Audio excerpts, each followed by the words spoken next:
Tout de suite sur Bimon TV.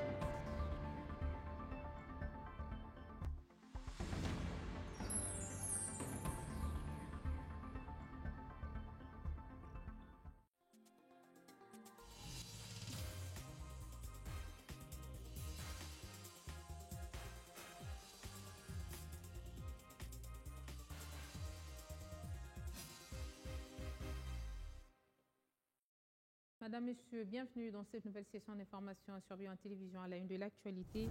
Début ce lundi à Kinshasa des consultations politiques pilotées par le Conseil spécial du chef de l'État en matière de sécurité, Casimir Kolengele, des pourparlers qui augurent la voie de la formation du nouveau gouvernement d'union nationale. Les grandes lignes de ces discussions sont désormais connues, bien qu'elles soient déjà rejetées par une grande partie de l'opposition. Alors, quelle est la portée réelle de cette initiative alors qu'elle coïncide avec les efforts de médiation menés par les confessions religieuses catholiques et protestantes? C'est la grande question qui alimente les discussions. Procès d'Arusha contre les crimes commis par les Rwandais et ses supplétifs du M23 FC. Kinshasa salue les débuts de la première audience et attend voir la Cour africaine des droits de l'homme et de peuple se prononcer sur la recevabilité et sur sa compétence de juger cette affaire. Devant la presse lundi à Kinshasa, le vice-ministre de la Justice et contentieux internationaux a fixé l'opinion sur les avancées du front judiciaire contre les atrocités commises par Kigali dans l'est de la République démocratique du Congo. Situation sécuritaire dans la province des Littoris, les FARDC rassurent la population sur la sécurité totale de la province. En mission d'inspection dans cette partie du pays, le lieutenant-général Jacques Chalingoza va mobiliser les hommes engagés dans les opérations militaires contre les forces négatives.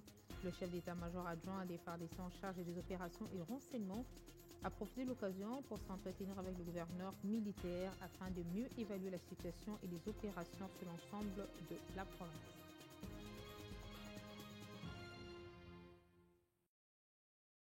Bienvenue à tous. Début des consultations politiques ce lundi à Kinshasa, une démarche initiée par le Conseil spécial du chef de l'État en matière de sécurité, Casimir Kolengele, en prélude de la formation du gouvernement d'union nationale. Les leaders politiques, parmi lesquels Sama Lukonde, Vital Kamerhe, Christophe Mbosso et Bahati Lukwebo, ont pu échanger avec ce dernier sur la mise en place de la nouvelle équipe gouvernementale. Ces acteurs politiques encouragent toutes les forces vives à venir donner leurs idées pour un gouvernement capable de relever les défis du moment. À partir de ce moment où on ouvre cette possibilité d'avoir une main tendue pour avoir des échanges élargis avec toutes les forces politiques, tant de la majorité que de l'opposition, ainsi que de la société civile, le but ici, c'est finalement d'arriver à une gouvernance inclusif. Et donc nous sommes venus d'abord réaffirmer ce principe d'unité et de cohésion nationale, mais au-delà de ça, de participer à cette idée lancée par son Excellence, Monsieur le Président de la République. Mais bien sûr, nous avons dit que cela doit se faire dans le cadre d'abord du respect de notre loi mère, de notre Constitution, et du respect aussi de l'ordre institutionnel déjà établi ici dans notre pays. Et je lui dis clairement que le gouvernement d'union nationale devait être l'aboutissement d'un processus. Commençons d'abord par la cohésion nationale, retrouvons la paix ensemble et cherchons les acteurs qui sont à la mesure des défis du moment. Il faut refaire et rassembler tous les Congolais, c'est-à-dire la cohésion nationale, parce que nous sommes en guerre. Deux, nous devons faire en sorte que l'objectif de la paix soit l'objectif numéro un pour recouvrer l'intégrité territoriale de notre pays, pour recouvrer la souveraineté de notre pays et mettre fin à la guerre. Compte tenu de ce qui se passe dans notre pays, notamment l'agression rwandaise, il faudra alors, dans le cadre de ce gouvernement d'union nationale, mettre des Congolais compétents, capables de répondre aux attentes des Congolais. Il faut mettre fin à l'agression rwandaise. J'ai apprécié les principes sur lesquels ces consultations sont basées. Je crois que vous l'avez vu, la presse. La souveraineté nationale, l'intégrité territoriale, le respect des institutions établies, la suprématie de la Constitution, l'union nationale, tous ces principes-là, en fait, doivent nous aider et, en fin de compte, doivent permettre au chef de l'État de monter une équipe gouvernementale qui lui permette de faire face à ce défi. Entre-temps, la nouvelle société civile du Congo monte au créneau dans une déclaration adressée au chef de l'État et à son conseil spécial en matière de sécurité. La société civile insiste sur les critères clairs devant guider la nomination des futurs ministres, parmi lesquels la loyauté, la compétence et l'inclusivité.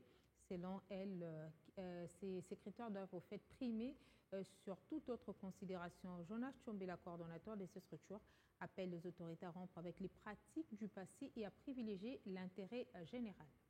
La nouvelle société civile congolaise attire l'attention du chef de l'État, du Conseil spécial en matière de sécurité, sur l'importance des critères de sélection de membres de cette équipe gouvernementale. La RDC ne peut se permettre un gouvernement basé sur des arrangements partisans ou des nominations dictées par le militantisme aveugle. Les impératifs de loyauté, de compétences et d'inclusivité doivent primer sur toute autre considération. Nous insistons sur le point suivant, la loyauté envers la nation et non envers les intérêts partisans. Les membres du gouvernement doivent être engagés dans la défense de l'intégrité territoriale, de la souveraineté nationale et non être redevables à des groupes politiques ou économiques. La compétence comme critère incontournable. Le choix de ministres doit répondre aux exigences de gouvernance efficace et non aux logiques des récompenses politiques. Une véritable inclusivité. La participation de la société civile et de l'opposition non armée est essentielle pour un gouvernement réellement représentatif des aspirations du peuple. Enfin, la rupture avec les pratiques du passé. Il est impératif de mettre fin à la spirale selon laquelle être membre d'un parti politique est une condition pour entrer au gouvernement. Le chef de l'État doit élargir son champ de choix au-delà de ses repères habituels pour donner à la RDC une équipe capable de relever les défis du moment. Procès d'Arusha contre les crimes commis par les Rwandais et ses supplétifs du M23 AFC. Kinshasa salue les débuts de la première audience et attend voir la Cour africaine des droits de l'homme et de peuple se prononcer sur la recevabilité et sur sa compétence de juger cette affaire. Devant la presse ce lundi à Kinshasa, le vice-ministre de la Justice et Contentieux internationaux a fixé l'opinion sur les avancées du front judiciaire contre les atrocités commises par Kigali dans l'est de la République démocratique du Congo. Notre rappel de ce jour consiste à dire à nos compatriotes des territoires occupés que non seulement nous ne les avons pas oubliés, mais le gouvernement continue à travailler d'arrache-pied selon les instructions de son Excellence, Monsieur le Président de la République, pour que ceux qui commettent ces exactions finissent par être poursuivis et condamnés. Le gouvernement travaille et vous appelle à vous qui vivez ces exactions dans votre chair de ne pas avoir peur. Transmettez les informations. À part la procédure devant la CPI, et donc avec le procureur, il y a deux autres procédures en cours. C'est le procès devant la Cour de justice de l'EAC et le procès devant la Cour africaine des droits de l'homme et des peuples, déjà confirmé par plusieurs rapports, même des Nations Unies. Devant les juridictions cette fois-ci, nous devons fournir le maximum de preuves. Voilà pourquoi, dans ce cadre, le ministère de la Justice, à travers la Task Force Justice pénale internationale, ainsi que la Commission nationale des droits de l'homme, recueille les preuves. N'hésitez pas à contacter le ministère de la Justice, n'hésitez pas à contacter la Commission nationale des droits de l'homme, n'hésitez pas à contacter les organisations de la société civile qui sont outillées pour nous transmettre ces éléments, parce que dans le cadre des 2 derniers procès, c'est la RDC qui va transmettre les preuves. Luanda annonce officiellement à la fin ce lundi de sa médiation entre la République démocratique du Congo, le Rwanda et la coalition AFC M23 afin de se consacrer pleinement à son mandat à la tête de l'Union africaine. Parmi les raisons évoquées, l'échec du sommet prévu le 15 décembre dernier et l'absence des progrès dans les négociations directes entre Kinshasa et le rebelle. Dans un communiqué publié ce lundi, la présidence angolaise a réaffirmé son ouverture à toute initiative portée par les Nations Unies, les organisations internationales ou les pays de bonne volonté en faveur d'un règlement durable des conflits sur le continent africain. Elle indique par ailleurs que travaille avec la Commission de l'Union africaine, pour désigner dans les tout prochains jours un nouveau chef d'État appelé à reprendre le rôle de médiateur. L'inspection Ituri, le lieutenant général Jacques Chalingonza entend échanger avec les commandants des unités et les hommes engagés dans les opérations militaires contre les forces négatives après son arrivée à Bunia. Le chef d'état-major adjoint des FARDC en charge des opérations et renseignements s'est entretenu avec le gouverneur militaire, le lieutenant général Luboya Nkashamadjoni, sur la situation sécuritaire opérationnelle de l'Ituri.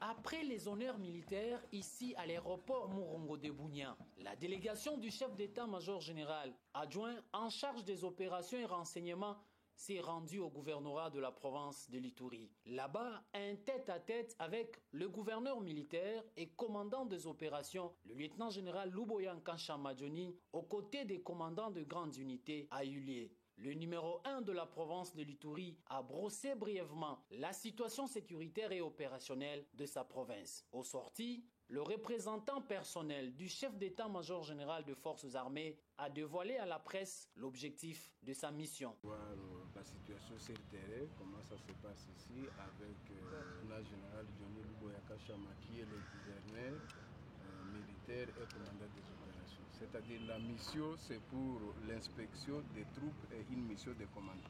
Il a invité tous les groupes armés à déposer les armes sans aucune condition. On appelle à tous les groupes armés de déposer les armes et de suivre le processus PDDSS pour donner à la population de l'Ituri la paix. Les groupes armés, on n'en a pas besoin. Si de l'autre côté, il y a les VDP, les volontaires pour la défense de la patrie, ils sont en train de combattre contre l'ennemi. Mais ici, les groupes armés de l'Ituri sont des criminels, sont en train de tuer les gens. Ce n'est pas les groupes armés qu'on peut dorloter, ils doivent déposer impérativement les armes. Le lieutenant général Charingonza Ndour Jacques a également confirmé la poursuite des opérations conjointes en Ituri entre les forces armées et l'UPDF en vue d'éradiquer complètement les poches d'insécurité dans certains coins de la province. Question sécuritaire, toujours, le chef d'état-major général des forces armées de la République démocratique du Congo séjourne à Kisangani, chef-lieu de la province de la Chopo, pour une mission de commandement et de contrôle de la partie orientale. Le lieutenant général Jules Banzar a donné des instructions fermes sur la conduite à tenir face à l'agression rwandaise et ses supplétifs M23 AFC.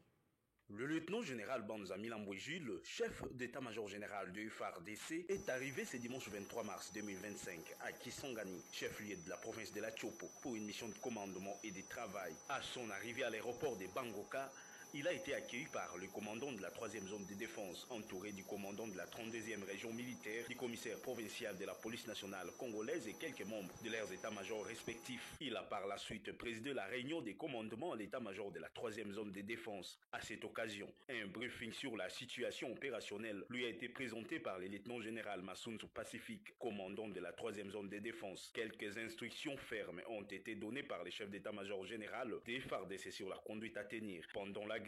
Au cours de cette importante réunion qu'a présidé le chef d'état-major général, il a été question pour l'autorité de donner des instructions fermes aux officiers de l'état-major de la 3e zone de défense sur la situation sécuritaire qui prévaut dans cette partie du territoire, car nous n'avons qu'un seul pays. Le lieutenant-général Banza Milambwe Gilles a interpellé les militaires de cette zone qui est partiellement occupée dans sa partie du nord et sud Kivu par l'armée rwandaise d'être unie et de faire de leur mieux à tous les niveaux pour en finir avec cette agression rwandaise. Il a appelé les officiers à beaucoup plus de responsabilités car le Rwanda ne peut pas décider de notre sort ou nous imposer sur notre propre sol avec son intention de nous occuper. Le chef d'état-major général a également rappelé la ferme détermination du commandant suprême de restaurer l'autorité de l'État. Et dans la suite du chef d'état-major général, on a noté la présence du général Mouloumé, sous-chef d'état-major chargé des opérations. La police nationale congolaise dispose désormais de 100 nouveaux véhicules anti-émeutes et de 600 boucliers électriques en polycarbonate transparent, ce dont vise à renforcer les capacités logistiques de la police nationale congolaise. La remise a été faite par la vice-primature du ministère de l'Intérieur, Sécurité, Décentralisation et Affaires coutumières. Les détails dans ce reportage signé Béni Lakandal.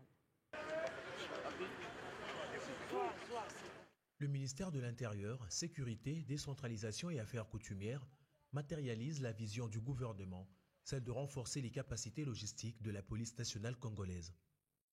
Cette matérialisation est visible à travers la dotation de 100 véhicules anti-émeutes de marque Traveler Force qui viennent s'ajouter aux 50 premiers véhicules remis en août dernier sur un total de 250 commandés. Le vice-premier ministre et ministre de l'Intérieur, Jacquemin Chabani-Louko, qui a remis ses dons, réaffirme encore une fois la volonté du gouvernement qui conduira à un accomplissement efficace de la mission de la police. Bénéficiaire direct de ces équipements, le général Benjamin Alonga Boni situe ce don dans le cadre de la mission essentielle de maintien et de rétablissement de l'ordre public. Ce sont d'abord les expressions de satisfaction, parce que ça fait de très longtemps, la police n'a jamais été dotée en matériel roulant si nombreux comme nous le pouvons le constater la seconde fois. Cette fois, nous en avons reçu 100, donc ça fait 150, et nous espérons qu'il y en aura cette fois-là 150, 200, 300, pourquoi pas 500. Et le seul but de ces véhicules, c'est pour nous rendre à la police mobile. Lors des interventions, des missions ordinaires ou extraordinaires qui nous seront imposées, nous allons nous en servir pour le moyen de déplacement. Autre dotation dans ce lot, 600 boucliers électriques en polycarbonate transparent, commandés en Afrique du Sud, d'une épaisseur de 4 mm et une charge de 120 volts pour renforcer les capacités opérationnelles des unités anti-émeutes. Rappelons que le gouvernement avait déjà octroyé à la police 110 Jeeps Land Cruiser répartis dans 12 provinces en 2024, à savoir la Chopo, le Bazouélé, le Haut-Ouélé, l'Ituri, le Tanganyika, le Olomami, le Haut-Katanga, le Lualaba, la Lomami, le Kasaï oriental, le Kasaï central et le Kasaï.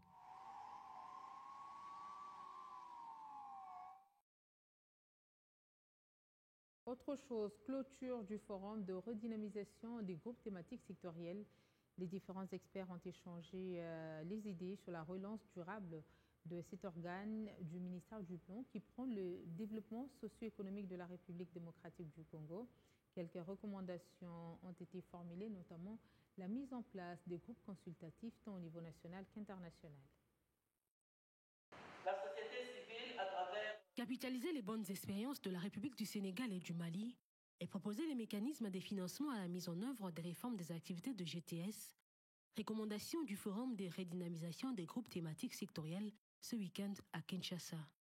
Ces activités de 3 jours, patronnées par le ministère du Plan et de la coordination de l'aide au développement, étaient une occasion de relancer cet organe qui sert de concertation entre le gouvernement et différents partenaires pour le développement du pays.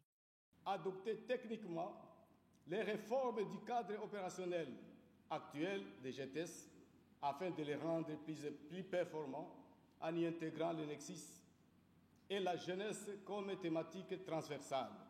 Produire une feuille de route, des activités prioritaires pour la mise en œuvre des résolutions et recommandations de ces forums. Cette démarche, combien importante, devra à terme contribuer pleinement aux efforts entrepris par le gouvernement de la République démocratique du Congo de mieux coordonner l'action du développement de notre pays. Pour le groupe de coordination des partenaires, la tenue de cette rencontre auguste à l'intérêt des autorités congolaises dans l'émergence de la situation socio-économique du pays au détriment de la situation de la guerre dans l'Est. Ce forum qui a réuni des experts du niveau central et des provinces du pays, les décideurs et les homologues de 4 pays frères dont le Sénégal, le Mali, le Togo et le Burundi, a été une plateforme précieuse pour faire le point, échanger des idées novatrices, formuler des stratégies concrètes et partager des meilleures pratiques. Du 19 au 21 mars, différents experts étaient en choc d'idées pour la relance durable de cette structure du ministère du Plan qui prône le développement socio-économique de la nation. Merci beaucoup. Concours interscolaire super champion dédié à la cohésion sociale, une compétition qui se veut promouvoir l'engagement citoyen dès le bas âge. 4 écoles de la capitale ont pris part à cette initiative organisée par la commission Justice et Paix sous l'égide de la Commission épiscopale nationale du Congo. 5 établissements ont été primés. C'est ici, au complexe scolaire Monseigneur Moké, situé dans la commune de Kalamou, à Kinshasa, qu'a été organisé un concours interscolaire super champion en cohésion sociale par la Commission épiscopale Justice et Paix de la CENCO en collaboration avec la Commission diocésaine Justice et Paix de Kinshasa. L'objectif de cette activité était de cultiver chez les élèves finalistes l'esprit démocratique et la cohésion sociale, des valeurs essentielles pour le renforcement du tissu social et de l'unité nationale. L'impression qui s'en dégage est que la cohésion sociale est une réalité dans les milieux des enseignants. De ce point de vue, serait-il déplacé de dire que les enseignants congolais ont une expérience à vendre aux politiques congolais? L'éveil de la conscience est un processus. Et oui, il faut parler constamment aux élèves du bien fondé des élections et de la cohésion sociale. Ce programme vise à encourager l'implication des jeunes dans les processus démocratiques et à les former à l'importance de l'observation électorale de qualité. L'objectif pour nous, c'est de faire de ces élèves des champions en éducation civique. Et pour pouvoir connaître les champions, on passe par un concours qui nous permet de pouvoir identifier les meilleurs élèves qui se démarquent, de sorte que demain, ils deviennent pour nous les pères éducateurs. Donc ils vont assurer la relève des enseignants d'éducation civique et morale pour qu'ils deviennent nos sensibilisateurs au niveau des écoles. Au total, 40 écoles étaient représentées, chacune par un groupe de 5 élèves. À l'issue des épreuves, 5 écoles ont été désignées vainqueurs. L'élève de l'école gagnante a été sacrée ambassadrice de la cohésion sociale, un titre prestigieux symbolisant l'engagement pour l'unité et la paix au sein de la communauté. Tout concours, il y a des gagnants et des perdants. Mais on fera toujours l'effort qu'à la prochaine aussi qu'on puisse gagner. Parce que des questions qu'on avait, ce sont des questions qui dépendaient juste de notre pays, genre politiquement et environnemental en fait. Des prix ont été également décernés aux participants pour saluer leur engagement et leur travail acharné. Cette initiative a non seulement renforcé les liens entre les jeunes, mais également a permis de s'aimer les graines d'une société plus inclusive et démocratique. Le service national a fait une dotation de 600 bancs dans 2 écoles de la commune de Ngiringiri. Par ce geste, le général Kassongo Kabouit est venu à la rescousse de ces établissements scolaires dans le cadre du projet Plus d'écoles, instituts ou universités sans bancs. Le périple de bienfaisance du service national l'a conduit à l'Institut technique social de Ngiringiri. Comme à chaque passage, c'est la bonne nouvelle. 300 bancs ont été remis. Le service vient de doubler la mise dans cette institution d'enseignement. Ces 300 bancs s'ajoutent aux 300 précédents autres à l'Institut pédagogique.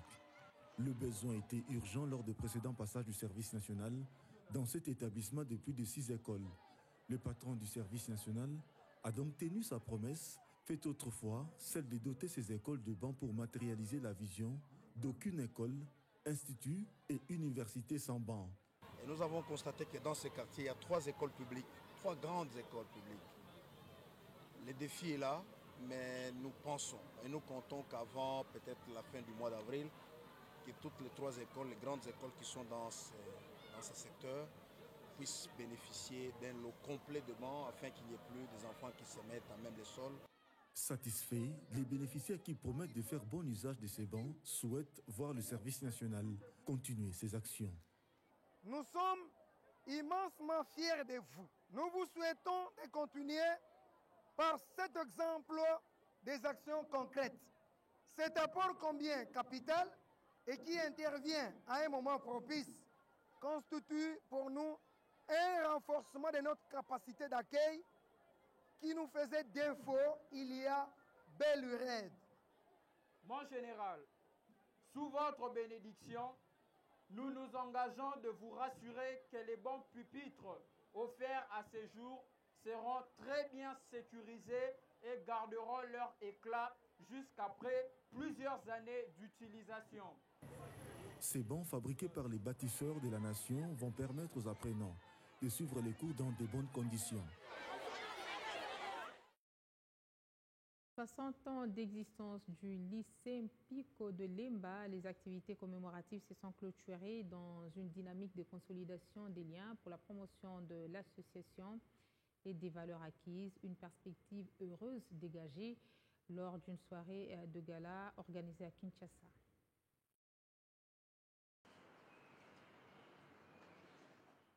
C'est avec faste que l'association des anciennes du lycée Mpiko signe l'atterrissage en douceur de 60 ans de ce célèbre lycée de Lemba. Une soirée de gala en black qui réunit plus de 90% des représentants de toutes les promotions depuis la création de cette école jusqu'en 2023. Objectif, consolider les liens intergénérationnels et continuer à faire rayonner les valeurs et savoirs acquis pour le développement de la société. L'idée, c'est vraiment de consolider ces liens, de créer une sorte de sororité afin de pouvoir renforcer ces valeurs qui nous ont été inculquées au lycée et de pouvoir les communiquer à toute la communauté. Voilà, être un modèle pour la société. On est d'abord fiers d'appartenir à cette école-là. Si nous savons nous défendre là où nous allons, c'est à cause de la formation que nous avons reçue de cette école. Parce que Alemp, c'est une famille, nous qui avons pour père le lycée Mpiko. Le lycée Mpiko nous a forgés, a fait de nous des grandes dames, autonomes, professionnelles et aussi disciplinées. After 60 ans, nous avons encore de perspectives de faire parler le lycée et aussi promouvoir l'éducation de qualité dans notre pays.